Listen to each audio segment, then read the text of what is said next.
Welcome back to The Directors, a special segment of the Cancer Letter podcast sponsored by the American Society of Clinical Oncology. This time, John Byrd, director of UPMC Hillman Cancer Center, and Andrew Chapman, director of the Sidney Kimmel Cancer Center at Jefferson Health, talk about avoiding catastrophism and using bridge funding to keep labs open. Byrd is also the Associate Vice Chancellor for Cancer Affairs at the University of Pittsburgh, and Chapman is also the Executive Vice President of Oncology Services at SKCC and co-director of the Senior Adult Oncology Center. And with that, let's get started. We have with us Dr. Andrew Chapman, who is the director of the Sidney Kimmel Cancer Center at Jefferson, and Dr. John Byrd, who is the director of the UPMC Cancer Center in Pittsburgh. So with two parts of Pennsylvania, we got Pennsylvania covered.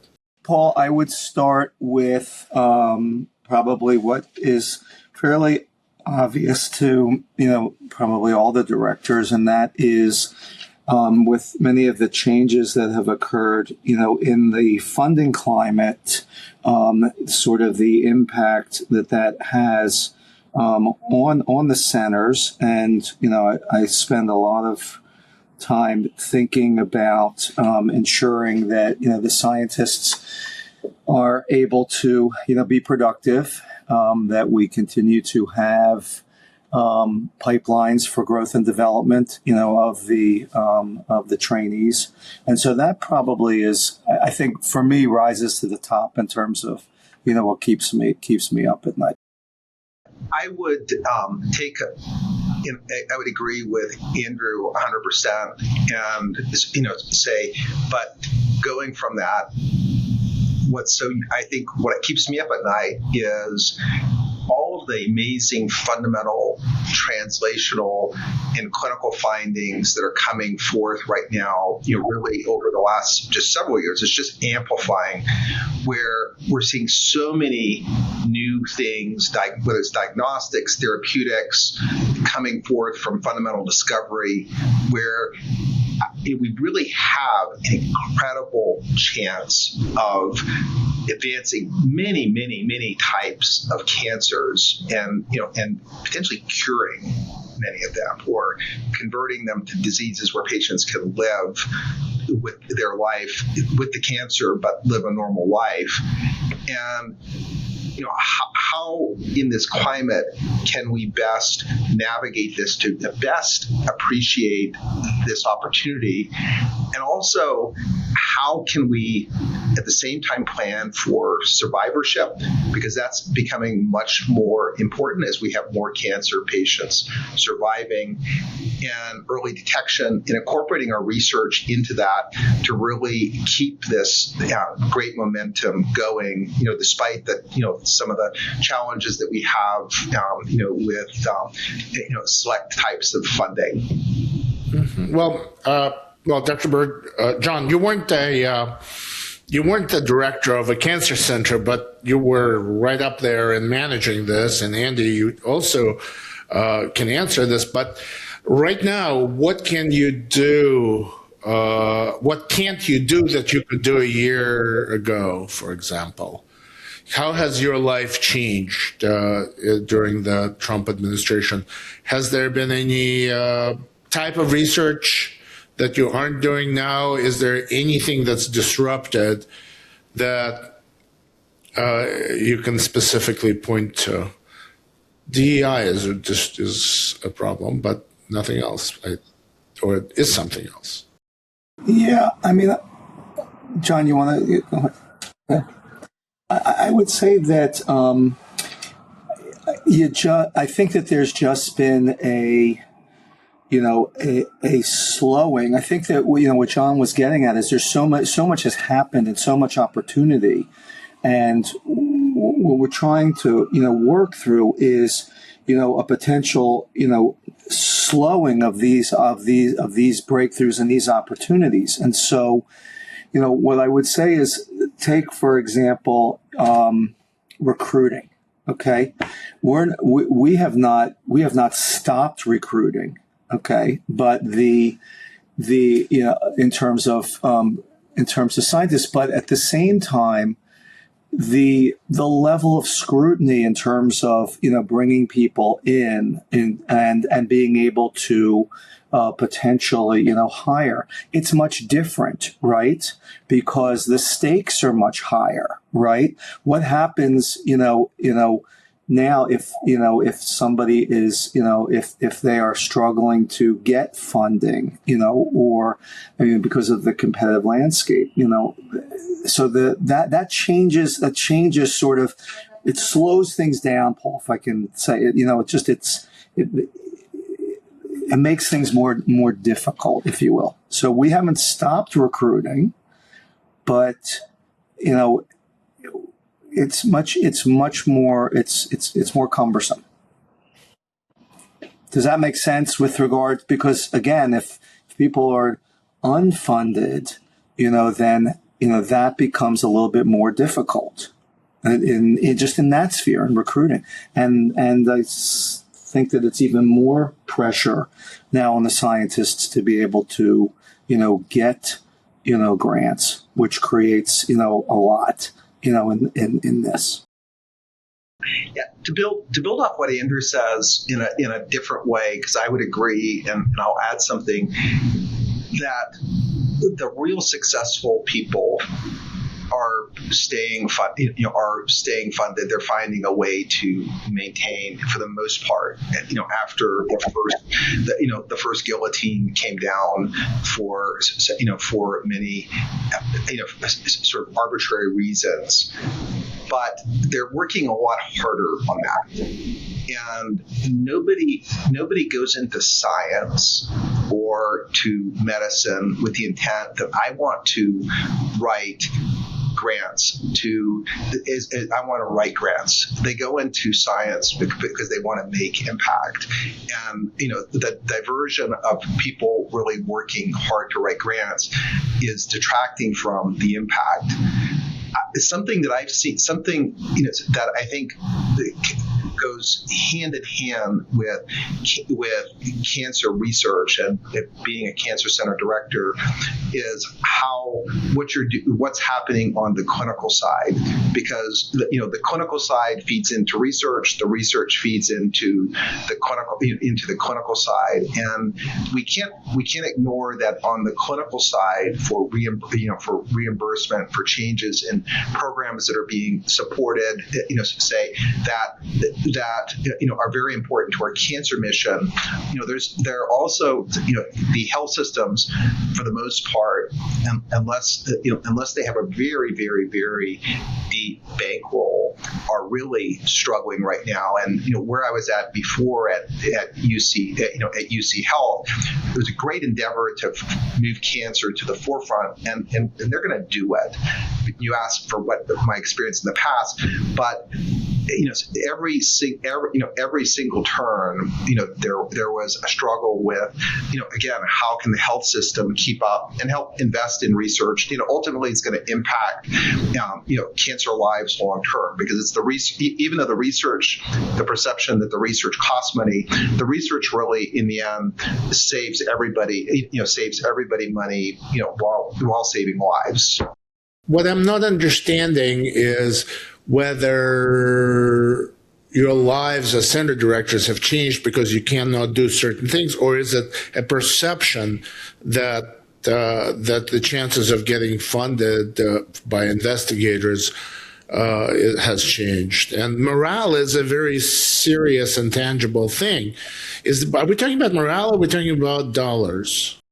I think we're talking about morale. We're talking about dollars. We're talking about people being able to be comfortable coming into the field of being a phenomenal cancer researcher, that there's going to be a viable path for them going down that, both at the early stage and then also at the late phase. And for sure that's important. And what I find myself not necessarily staying awake at night thinking about, but because usually by the time I go to sleep, there's not much brain function happening. But what I find myself thinking about is how can I go about looking at the NIH and funding through the NIH as one of the levers that I'm going to pull to support my researchers, while thinking of embodying philanthropy, say, in people that really are invested in this. Because one of the things, Paul, about cancer now is if you're a wealthy person, that you have means, you can potentially put dollars toward a project that a loved one will see the benefit from in their lifetime potentially, and which is very, very different than ever before. And then lastly is just how we can be practical and say work with industry to take our findings to commercialization and dissemination, which we should be doing anyways, but not just doing it in a manner where, well, it's great if we do that, but where we're bringing dollars back in through that process. So creating alternative revenue pathways, is really what we're thinking on the financial side, and while really trying to be cheerleaders with all of our team members that this is really a great time. We just have to work together, and we'll get through this.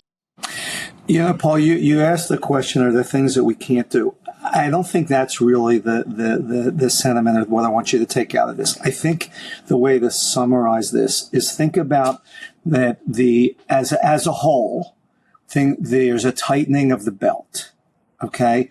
And when the belt gets tightened, it has downstream effects.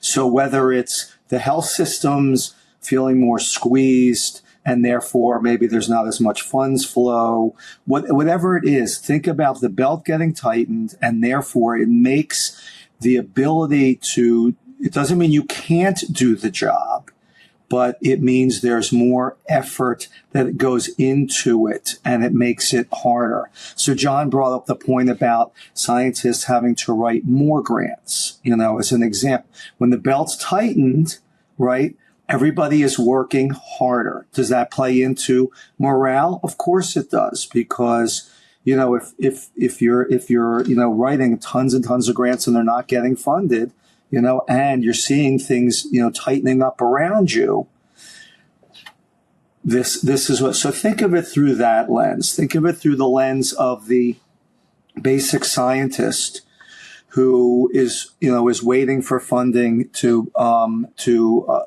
be released, okay? And maybe they're really time-wise, in a crunch, and they want to keep their lab open, right? That's a stressful place to be, right? We had to actually, bridge, folks, in order to enable, them to continue to do their work. So think of it through that lens of the real tightening of the belt and what the downstream effects of that really are. And frankly, look, there's a couple of really good messages here, right? The NCI's budget didn't get cut, right? It went up, okay? And it's very clear that our NCI director is, working very hard to get funds released and as many grants as humanly possible funded. So there's a lot of good news here, but, to answer your question, that's really the way to think of it. The job has become more difficult because things have really tightened up. Rather than say something negative, is to add to the positivity, and we had the NIH director here, and Senator McCormick from Pennsylvania a week and a half ago, and we have an amazing group of bipartisan representatives, senators, the Republican, Democrat, independents that really see the value of the NIH and say, and really see the value. And Jay himself, when he was here, said that's going to really be one of their focuses to get grants out. That doesn't mean they're going to come out quicker, because I think there's a whole new review process that where things have to be looked at. But and he's been credible. He's been credible. He's been credible thus far, and Dr. Latte as well is a credible researcher. So we can be very positive and all the way down, say, from the Senate Appropriations Committee chair, all the way down. There's just been a lot of support for this, and they hold the purse. It's not the executive, the executive branch, and so I'm very positive about that, because that's Susan Collins, and they are all behind research, the NIH, and what we're doing. I think John said it right, Paul. We're going to get through this. We're getting through this. We're going to get through this. And there's tremendous optimism and opportunity that we should have. But it has been difficult. But I think it does point, and this is for anybody that's listening to this, it does point that both your vote, and more importantly, your communication with your congressman, with your senator about support, and also I don't know about you, Andrew. I wrote 25 handwritten notes to different people that got behind the budget, thanking them, and many of us did this by email. I did it by handwritten note because they're taking heat for this, but it's the right thing. And Going back to something I heard from Tony Lutai, actually, in our Q&A, he was, I'm paraphrasing, I hope correctly, that it's always your chances of getting an RO1 funded were 1 in 10 roughly for a while, and they still are roughly 1 in 10. So again, not to diminish morale, not to diminish any of that, esprit de corps and all of this, those are very real things. But that is what I'm finding, and I'm looking. I mean, I'm really looking for actual things that have fallen by the wayside, and mostly they kind of have been slowed down a bit, but that's about the worst. So we're seeing the same thing.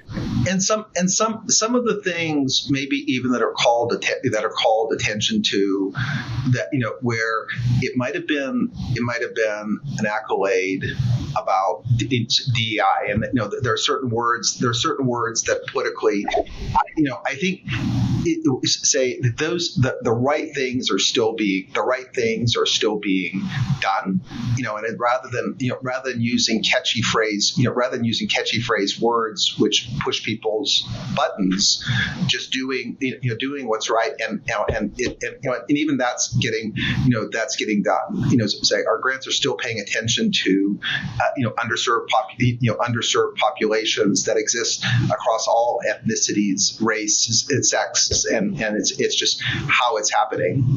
And COE is still there, CERTEC is still there, and since we're talking about that, we might as well talk about CCSGs. John, you're going through it right now. Andy had a spectacular renewal with comprehensive designation.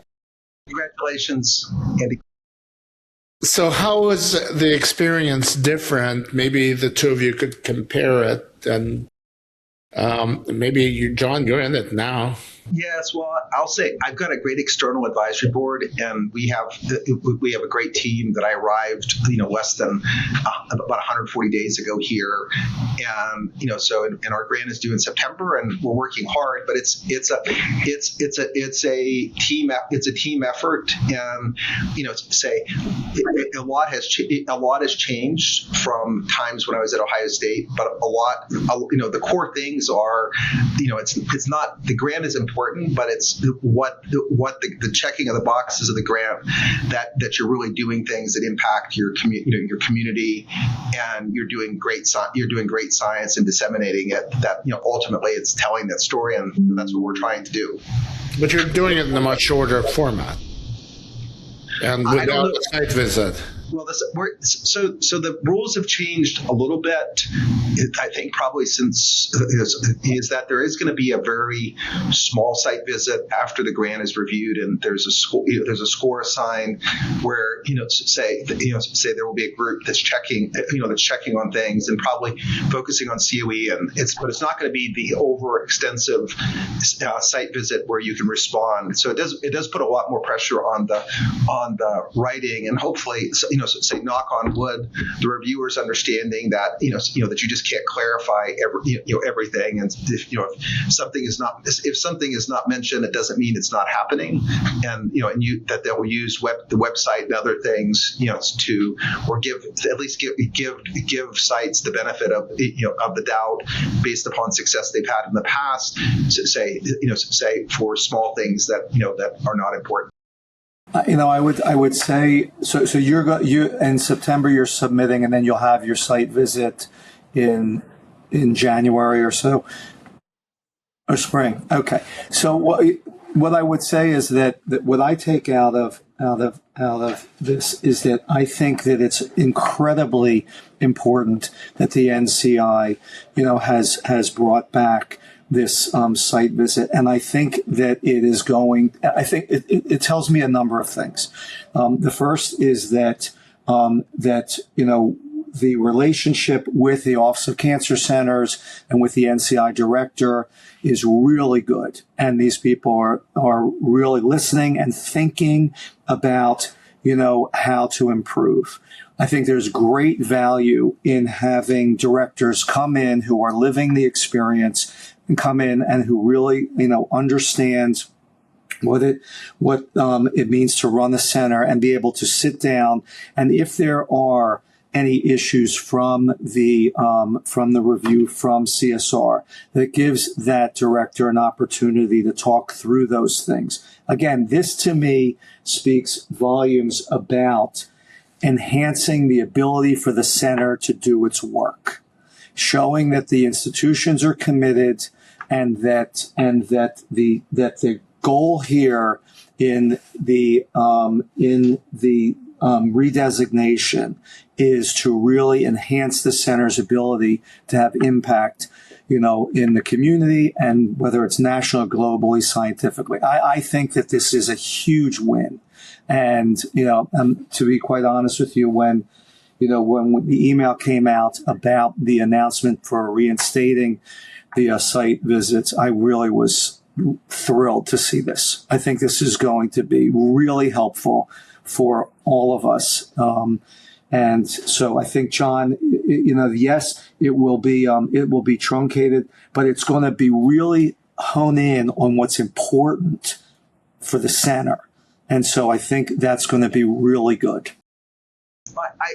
I would completely agree, because the site, my CCHGs that I was involved with quite a bit at OSU, the reviewers always come in with a lot of questions to clarify, and I was blessed to work with several centers center directors that got Mike Kelligeri got a perfect score one year, and all the scores after Clara's first submission were really good, and Rafe Pollock's were good.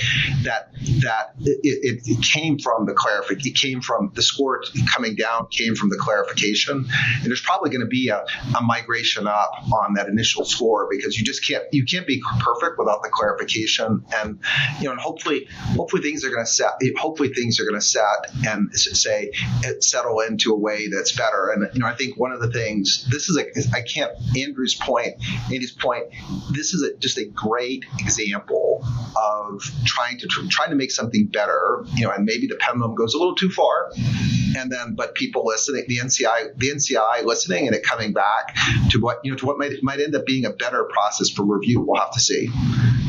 I'm certainly hoping that that's the case. I am very optimistic. I'm telling you, I am very optimistic from what we're seeing and from the communications. I think that this is exactly right, John. I think this is a move in terms of making things better.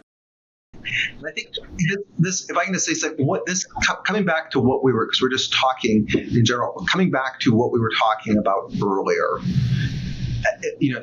In science, we change our hypothesis changes all the time based upon our data, and say there's a lot of change. Nobody likes change, but some change is good, and even with what we were talking about before with funding and other and funding sources and other things.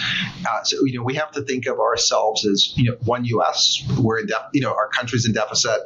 That say we have to pay for ourselves in different ways sometime, and again, change is hard, and say one of the things when we sort of have to look at it and give it a chance before we say this change is not good, particularly when there's an adaptation, kind of like there was again for the site visits, for instance. Well, it was very tempting to catastrophize for a year last year. But then when I actually heard people discuss how their reviews went, they all said it was great because the reviewers were terrific, that they were all current cancer center directors. They knew exactly what to look for. The whole thing was done quickly and shorter. But John, what's your CCSG application look like? Is it like another 2,000 page number, or is it down to some other size? I think it's gonna. It depends what you count. It's still a lot of pages, and it's we're still working hard on it with input from our EAB and a lot of others. And one thing you left out, Paul, about the doom and gloom and coming in as a cancer center director with only 140 days under my belt. I heard something before taking this position by George Weiner, who was the former cancer center director at Iowa, and Michelle LeBeau, Dr. LeBeau from Chicago, that this group of cancer directors are the most helpful and friendly, and really want to have the best cancer care, not only in their center, but helping all the other center directors do the same thing. And that's been the most wonderful thing coming into this and preparing for this, is just all the people, the center directors that have been helpful when I call or send an email or interact. Now, Andy, I don't know what your experience. You've been at this longer than me, but if you found out, I would say to you that as you just said, John, certain pendulum swings and forces change. I think that one of the things that we've seen is really a movement in this very direction in terms of the centers supporting each other. We've talked about it in various different, settings. And I think that because of some of the, as Paul described, during the year where there was some catastrophizing and where things going to really go, I think it made all of the directors really, recognize that, we're one family, and that the Cancer Centers program is really important and has done amazing work. And as a result, we should be, working and supporting each other, and in essence, wanting each of these centers to do the very best that it can. We've seen some of that locally, right, with the different centers within Philadelphia working together. And I can tell you that, when Katie was sitting in as the interim, we all got together and went to, Washington for, advocating for cancer research. So I think there's a lot of synergy, here with the recognition of the Cancer Centers program as a whole, and that the directors, coming together really strengthen, the impact that we can have. So I totally agree with you. To me, it was interesting because, it's not just one head of the National Cancer Program who is the NCI director. and there really is such a thing, or should be, as a national cancer program. But there's all of you directors, and there's others. It's actually a broader cohort which is which is precisely the reason we started this podcast, to take the pulse of the community, of the leaders of the community, the leaders of the National Cancer Program. But I guess it was as far as catastrophizing last year, it was a pleasant surprise that everything went well. And that actually also NCI heard you and restarted some version of a less of a kind of scaled down site visit, which is because everybody in the community said we love the site visit. And it's important. It's important. It's a mechanism for the center to do better, and that's, not specifically around just the score, but, it's an opportunity to really understand from experts, where, these potential improvements can take place.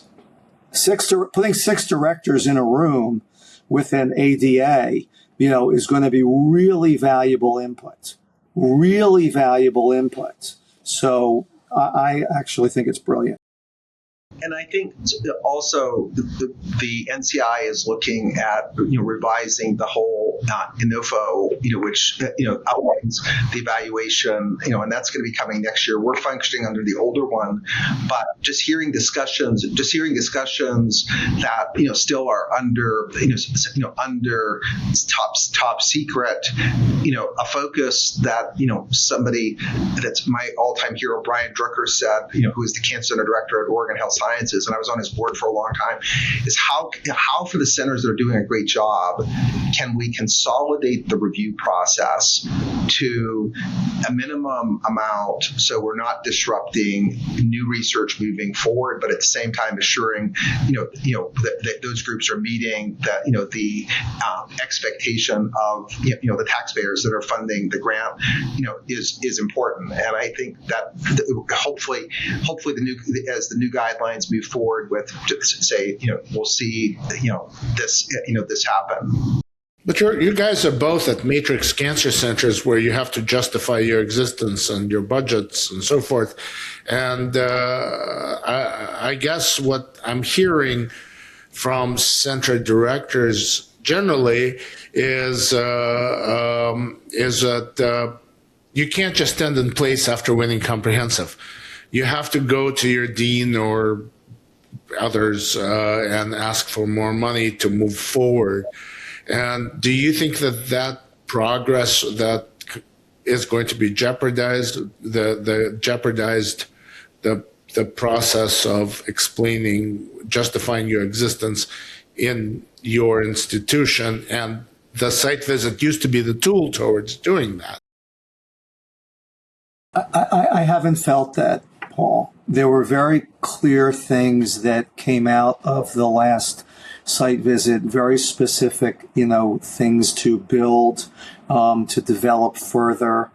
And I think that, and I think as you know, the leadership team, for our enterprise was heavily engaged in the site visit. They were present throughout the entire day. They heard and saw what the critiques ultimately reflected. And I think that that to your point gives a lot of credibility to what you're trying to build. And I think that goes back to, again, why it's so important that this site visit is being reinstated, because I think that the leadership, needs to really understand in a deep way, what's relevant in order to really move the center forward. And I think they hear that and see that, from these site visits. So I would tell you that with the, downward pressures that I think we're all feeling, with finances, things, again, the belt is a bit tighter. So that goes back to, you can't do quite as much, quite as quickly, but that doesn't mean you're standing still. I still feel like we're moving the center forward. We are very productive in getting the things done and built that we have to. But, the pace is what, is affected. It's not stopped. That was the reason why I said we haven't stopped recruitment. But the pace, can be affected in terms of building these things. Well, John, you're going to get a site visit. It's going to be an abbreviated site visit. Do you think it's going to be sufficient? Do you fear that it might be insufficient to kind of get your resources marshaled internally at the UPMC? So one thing I don't stay awake at night or worry about in the day is the commitment of both my two bosses, Leslie Davis and say Dean Shekar at the University of Pittsburgh, for supporting this, for supporting the mission of the Cancer Center, and so that's I have little worry about that, and really I've said this here and with my friends. This has probably been the best job I've had in my life. The first 140 days for just having a team that really is focused on focused on excellence in cancer and making a cancer-free world. And I think the challenge of the not having a site visit over time, though, is what Andy said, that the dean, the CEO of the health system doesn't come and see these people that are coming, that are really looking. And this distinguishes cancer centers from really all other types of centers, across the NIH. And it's a benchmark for success of team science. That really, I think, Andy, I don't know if you agree, we have sort of the honor to carry that forth, for other groups, because there aren't very many other institutes or centers that have site visits like this. I think it's an honor to be a cancer center director, and I agree with you. It's the best job I've been fortunate enough to have. So I'm right there with you, John. It's interesting because you both run these enormous outreach centers. I mean, the outreach from both in the same state. So it probably would make sense to ask, how is Medicaid affecting you? What are you seeing out there in the hustings? So, I think that the reimbursement for Medicaid, when it was, cut, certainly, added to the pressure. I think that some of it has come back. I think that a number of centers around the country, ours included, felt some of that heat in terms of, the GLP-1 medications. So there's been some challenges, no question. And I think that, some of it has come back. But it's, it definitely weighed in on us. We're blessed to have 80 centers across 4 states and 3 countries, and for sure many of these are rural, and where Medicare and Medicaid is our main payers. And I think we just really we've found that we really have to work and continue working at providing the best cost effective care, and really also focusing. I think the fun part, really why I came to this job was so attractive to me, is because patients want to be treated close to home when they can, and that's sort of our UPMC model, the hub and spoke, to get people as close to home with the same care, because that's a big aspect of dissatisfaction for patients. And when you can do that by virtue, you will lower costs, and things assimilate to a common goal. Well, the bridge funding for researchers always comes up in every month in these conversations. Are you using that method of keeping people keeping labs open? Are you relying more on this than you did before? Is it becoming, or is it about the same? Well, I at least during my tenure, we didn't have to do it before. So I would say, that was, it was really, I would say, a rarity. So the answer to your question is yes, it's more than before, because I don't think we were doing it very much at all. And we've been fortunate in the Cancer Center that it was really, quite limited to date in terms of the amount of support that was required. But frankly, and I'll this will also speak to some extent to the question you asked before in terms of the dedication of resources and the support. Not only did, there was also non-cancer, focused scientists, right, who were affected by the changes that, took place.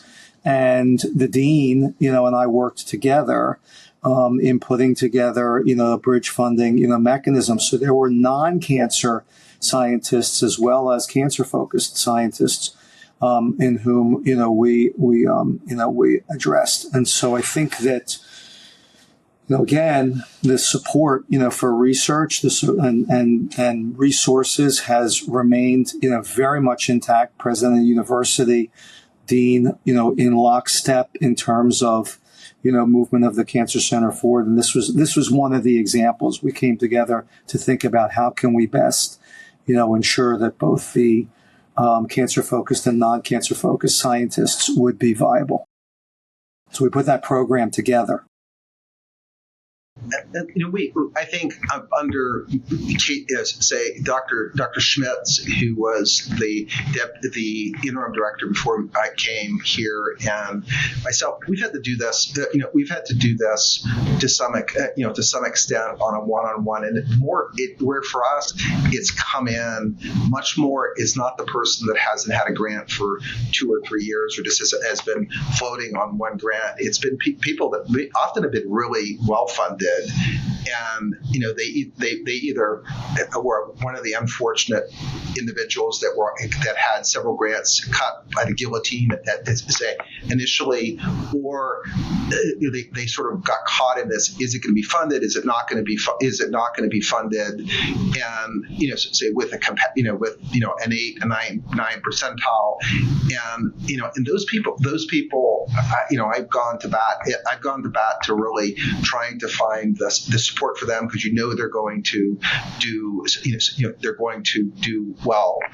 But these times also give the opportunity to repurpose people, because they're people in times of plenty. Sometimes people are carried for a long period of time, and we've also used this time to sort of talk with people and give them the opportunity to redirect what they're doing to a path where they're going to potentially be more successful if they have not had funding for several years.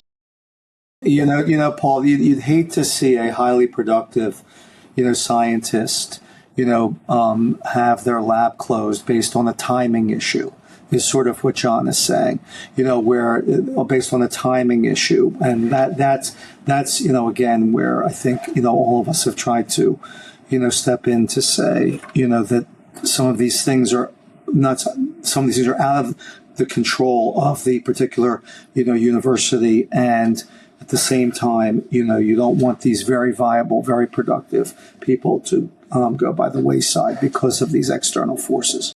Dr. Schmidt at our site really did an exceptional job, because again, it's not just the investigator in their lab. We have to remember it's people.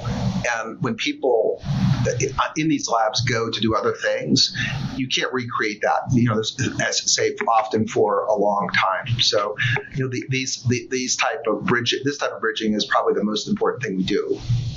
I'm just thinking out loud, and this is totally just came to mind. If we were to focus, we as the Cancer Letter were to focus on just bridge funding, and if we were to do a Q&A, not Q&A, but a survey of cancer centers and find out to what extent they're doing it, we might actually get something about the impact of this. Do you think it's worth doing? We could try to. I mean, I would think that I wouldn't be surprised if, a large number of the centers around the country, fall in line with what we're talking about. That wouldn't surprise me that they're doing this across the country. I think that's probably the case. Creativeness of different centers and what you capture in this, could be very valuable, and I as I say, if we're talking about things, in future surveys and discussions that would be helpful.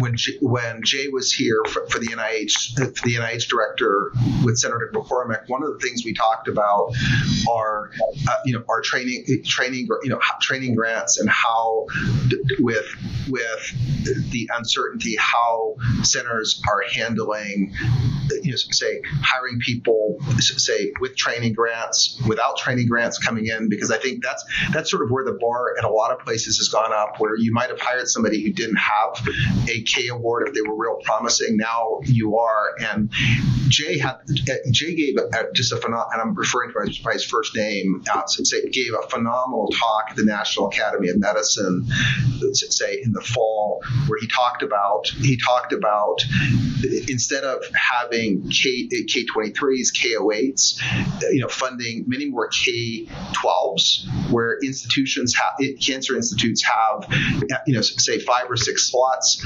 and you move people right from no grant or foundation grant to this institutional K award to our funding, and say whether it's a basic scientist, a translational scientist, or a clinical scientist, the idea of shortening that time to R01, and he again, coming back to this, I'd never heard anybody say this, so this was just a great talk. And when he was here talking about it, I brought it up again, and because I think that's where we really run the risk in this phenomenal time that we're in of losing momentum, is losing our younger people. That's where the most creative ideas come from.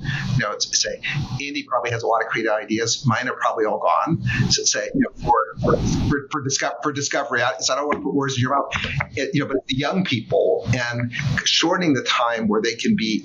Not only do they know they're going to have a job, but they know that they can be independent. Because how many people are going to go into science? If you're a physician scientist, you get your first R1 when you're 40, you're 42, 44. I have 2 boys. If I put that in front of them when they were looking at careers, neither one of them went into medicine anyways, but who would go into a career like that?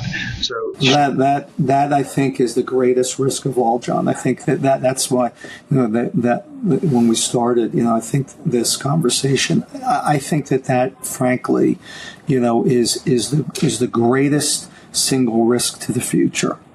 I believe that, and I think that it's good to hear. I did not hear the lecture at the National Academy, but I think that this is an area that requires a tremendous amount of focus, considering that it was already on our radar screen before any changes took place. In the past year and a half, it was already felt to be a real risk, and I think that risk has now been even more further escalated. So I think that is probably, we will get through this is right, but the piece that I probably worry about the most is that intellectual pool of youngsters that may never make it into this space because of these various pressures and things that have happened. And it's going to take, I think all of us recognize, quite a while to get that back. Which is sort of an argument that morale is probably tangible and a very real thing, and the expectations, there's nothing more important than expectations. So yeah, this is how the system is harmed, but it's not dollars and cents. It's just as much. That's true, and you have to, you have to recognize that a clinician clinician scientist can always default to patient care. A basic scientist and a population scientist do not have that default. And so, when when anything slows down or is more difficult to achieve, the level of anxiety within those two sectors is appropriately very high. And I'm going to come back to Jay's. This proposal of having more K-12s, institutional K-12s, because you think whether you're whatever type of scientist you are, if you're coming in and you are hired without a K award, without a 5-year guarantee, then often you're on a shorter time leash. And so you commented on it. We vet people that we hire to the key. We've been entrusted with a lot of research. Allowing the institutions to do this and sort of taking that middle part out. It was a wonderful talk that he gave. Because again, we have to preserve the younger generation, and that's coming back. Say that's probably something I really worry about day in and day out is, can I encourage these younger people that are really working hard to want to follow the path that all of us went through in the current time, and we're no different than people in any other field right now. I think the younger generation is just really struggling, but this keeps me up at night. It's interesting because Tony Latai has been pretty much consistently, whenever he speaks about calming this field down and dealing with the anxiety, which is an understandable anxiety, should be acknowledged. And it's like, you heard me right the first time, you heard me right the second time, and so forth. But calm down. It's going to be stable. In taking cues from him, what is the most positive thing you can say based on your experience as a center director? And that would probably be an excellent final question before we sign off.